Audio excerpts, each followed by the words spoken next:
So now we're gonna start the drawing for the Scratchboard. And as you're working, I want you to think about the elements and principles of art and design. So I want to emphasize one of my favorite animals, the beaver, because he makes habitats, or she makes habitats for the other animals, like fish and other wildlife, just by building dams that can make ponds, which then eventually could turn into meadows when they leave the area. So many different animals can still enjoy their habitats. So I'm going to start with the beaver, and I looked at pictures of beavers. Some people can draw animals just by glancing at them, but I also need to look at the pictures. Um, and many people need to look at the pictures just to kind of see the qualities of the animal.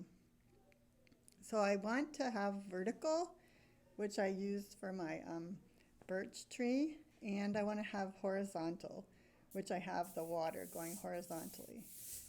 It's good in your designs to have both verticals and horizontals and diagonals in there too. My dam is creating a diagonal line. My mountain is creating a diagonal line. The side of the beavers diagonal. So think about verticals, horizontals, and diagonals as you're planning your design for your Scratchboard. Then I want to emphasize what I want everybody to notice the most. So that's going to be my beaver.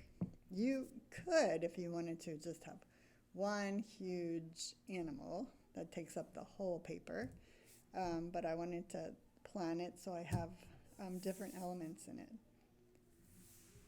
So I'm going to start with the beaver shape.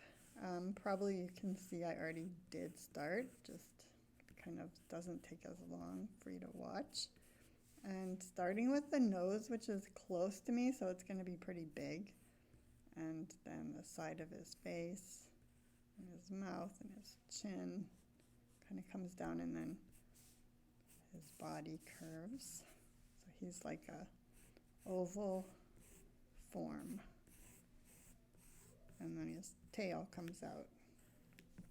His beaver tail goes off the page. And his eye comes up, down, and I'm going to leave some white spot where the light is reflecting. And his little whisker spots with whiskers. His arm, or his paw. And I'm going to put the texture in a little while.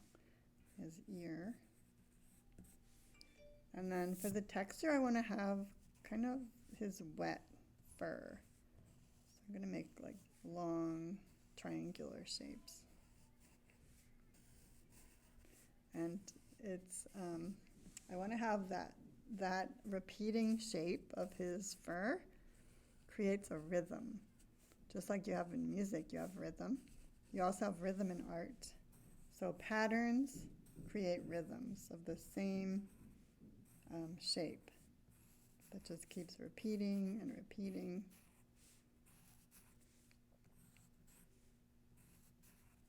And repeating. Maybe some of his paw is a little bit wet too. And I could put some little fur lines in there that are a little different, that repeat also.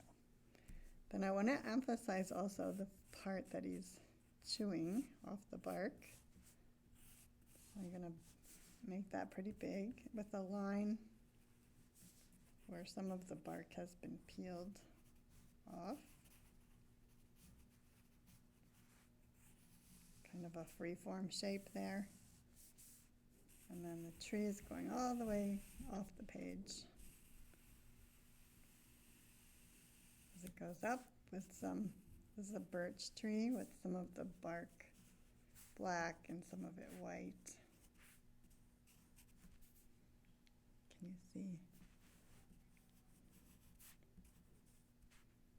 Some of it might even come from the side to kind of make it look three-dimensional.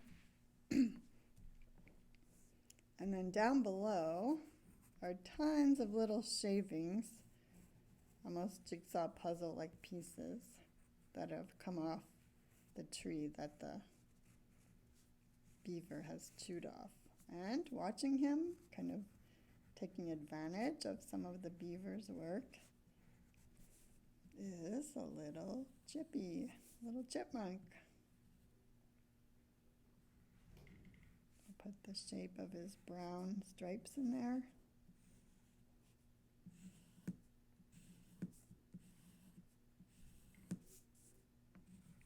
And his arm, his little paw.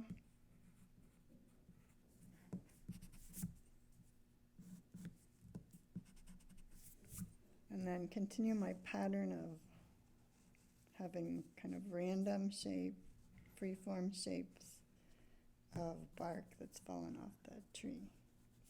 Oh, that's been chewed off the tree. Maybe a leaf.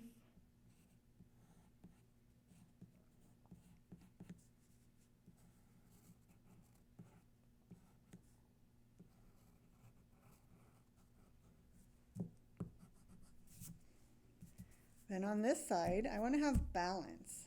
So I have balance with shape. So I have my big, I have it emphasized with space. So emphasis is the principle. Space is the element. He's taking up a lot of space. And also the dam is taking up a lot of space. So this one's also emphasized with space.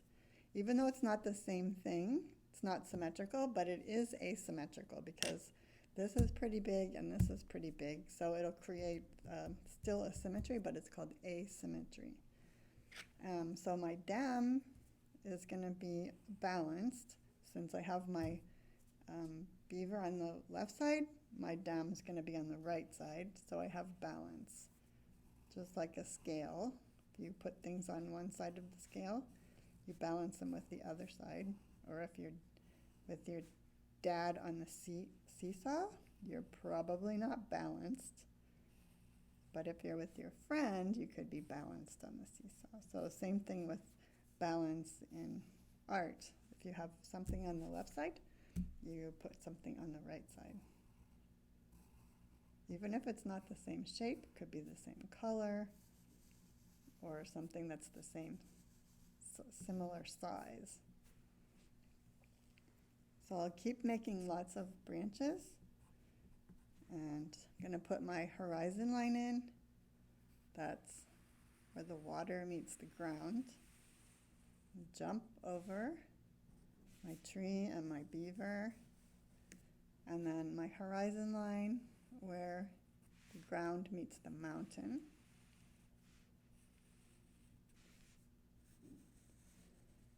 And overlapping, which is going to give my picture depth because it's going to make something look like it's in front of something else. So I'm going to put this mountain behind that mountain, come down on the other side of my tree, and this mountain come up on this side of the mountain.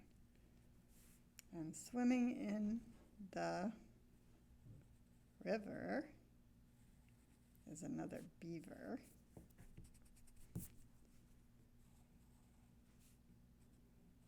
There's his ear, and his nose, his fur. But part of his body is underwater, so I make a line right there to show where the water is, and then maybe some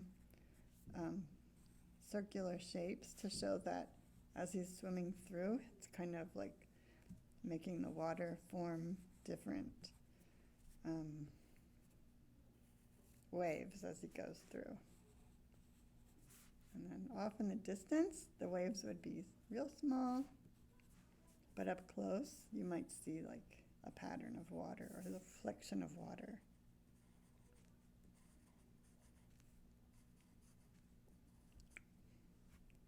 So more shapes that are bigger in the foreground and very light lines in the back, very smaller lines in the background. Then I have some grass here that's overlapping. So I draw some of the grass first, and then I can overlap it.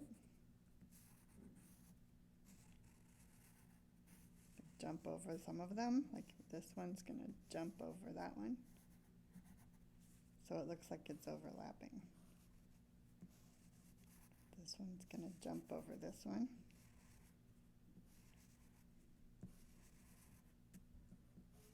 It's a little bit thicker at the bottom and thinner at the top. And then I can put my overlapping ones in after I have some of those bigger ones in. They can overlap the water and the horizon line where the water meets the ground. I don't even have to put that horizon line where the water meets the ground because I can make my grass overlap that horizon line.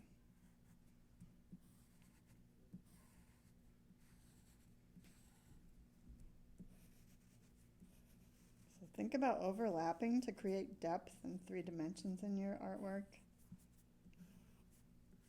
Bigger things in the foreground and smaller in the background, like way back here. There might be some pine or fir trees.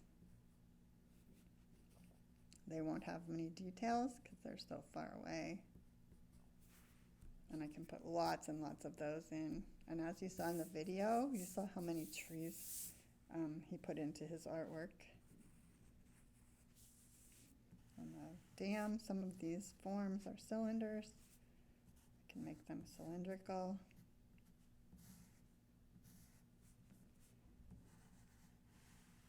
Some of them go into the water. So I can make the water kind of overlap them.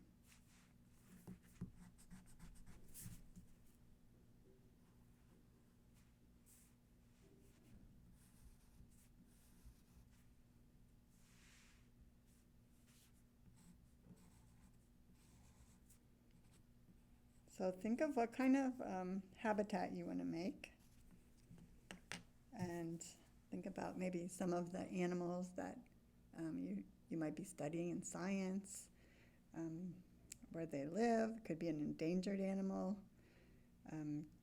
Could be thinking about their habits, like what is instinct for your animal, and what they eat, their environment that they live in. And I hope you enjoy drawing. We're going to make it this big. Then we're going to chalk it, put chalk on the back of it, tape it onto your Scratchboard, which you're going to make, and then trace your pencil lines. And then we will scratch out all of our design. After it's all taped on there, it'll be transferred. Your design will transfer onto this. And then I'll tell you what's next after that.